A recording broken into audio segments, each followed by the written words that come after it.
is just fantastic.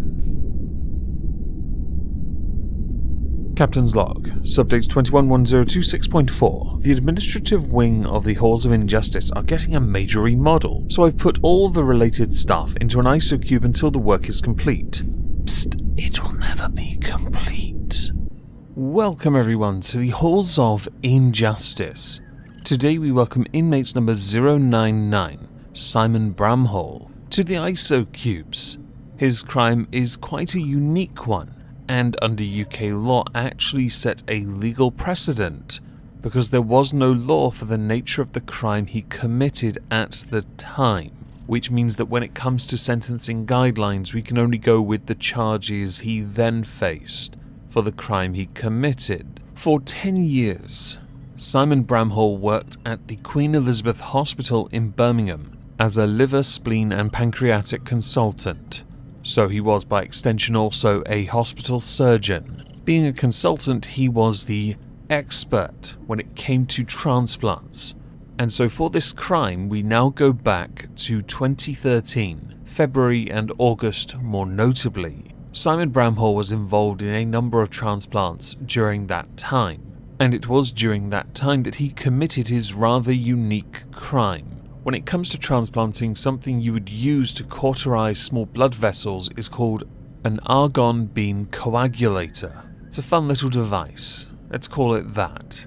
It has many functions, but the small blood vessel one is the more notable. Simon was in charge of using this device during a couple operations. These operations, though, are where he committed the crime.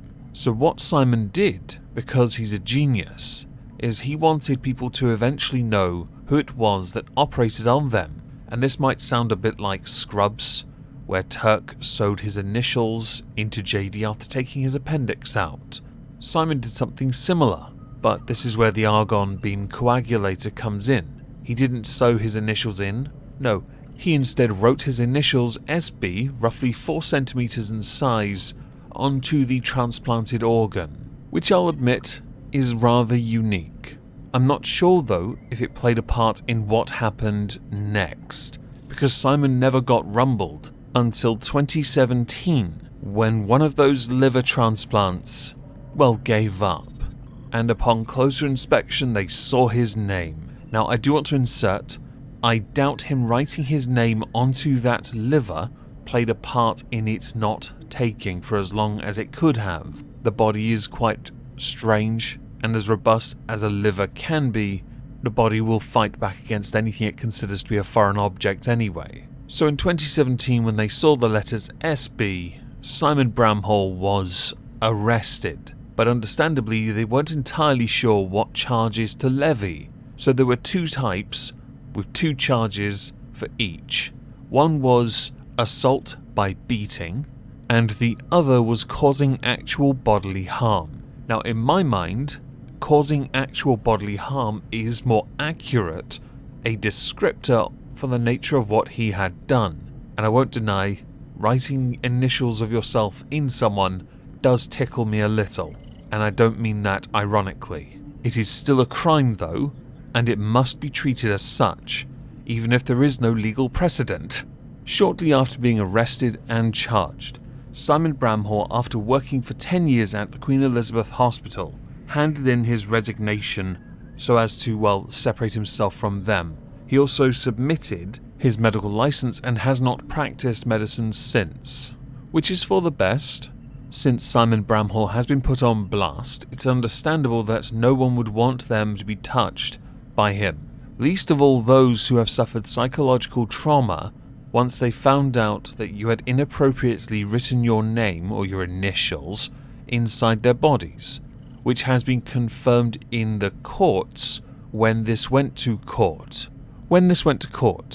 Tony Badenoch, QC for the prosecution, said the case was without legal precedent in criminal law, and that Simon Bramhall's actions had not just been ethically wrong, but he had broken the law, telling the court this has been a highly unusual and complex case, both within the medical expert testimony served by both sides, and in the law.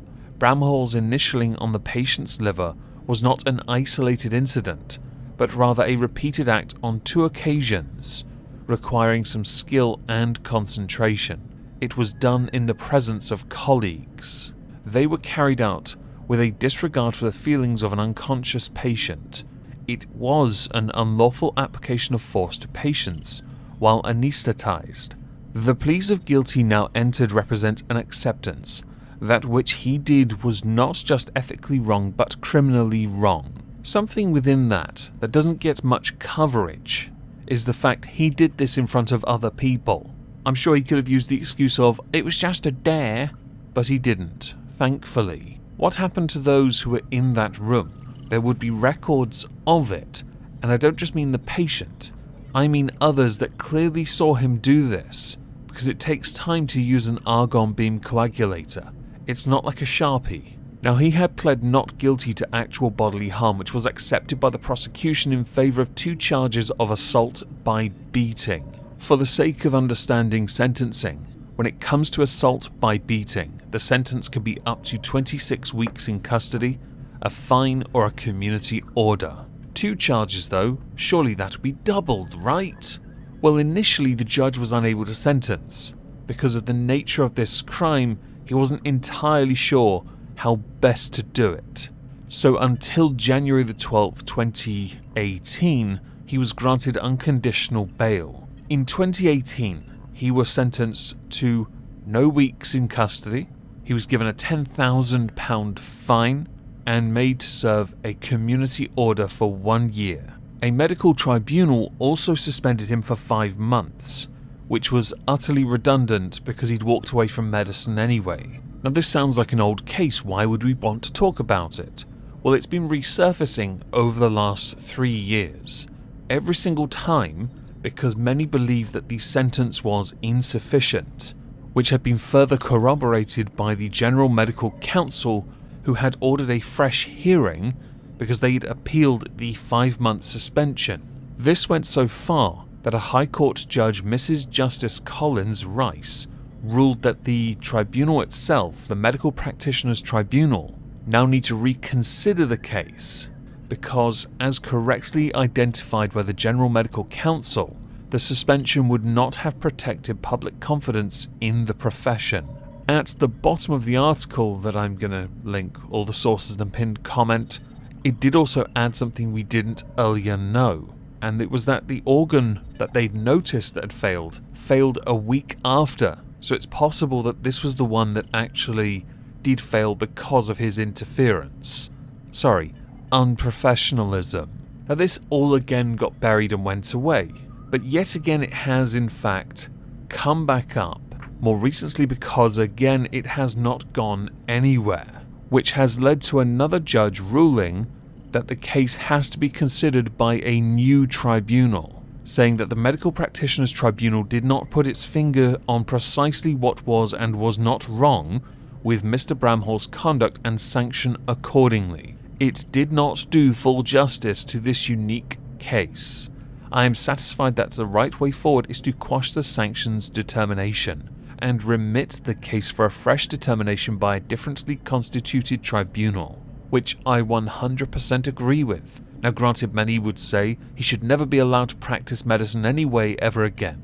I tend to agree. While anesthetized, you did something without their consent.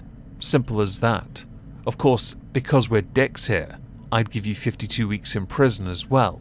If we're going to take your original sentence and go with the maximum guidelines, the maximum guideline for one charge of assault by beating is 26 weeks. Well, 2 of those is 52. Enjoy prison. Get in your cube, you little bish. Now, as we're done, I'd like to know what you think. Please do let me know in the comments down below and drive up the engagement by smashing the like. If I don't see you on Twitch tonight, have a fantastic day, and thank you all very much. Oh, one last thing actually. We're going to use that argon beam coagulator to write our initials into every molecule of your body, Simon. Thank you all for listening.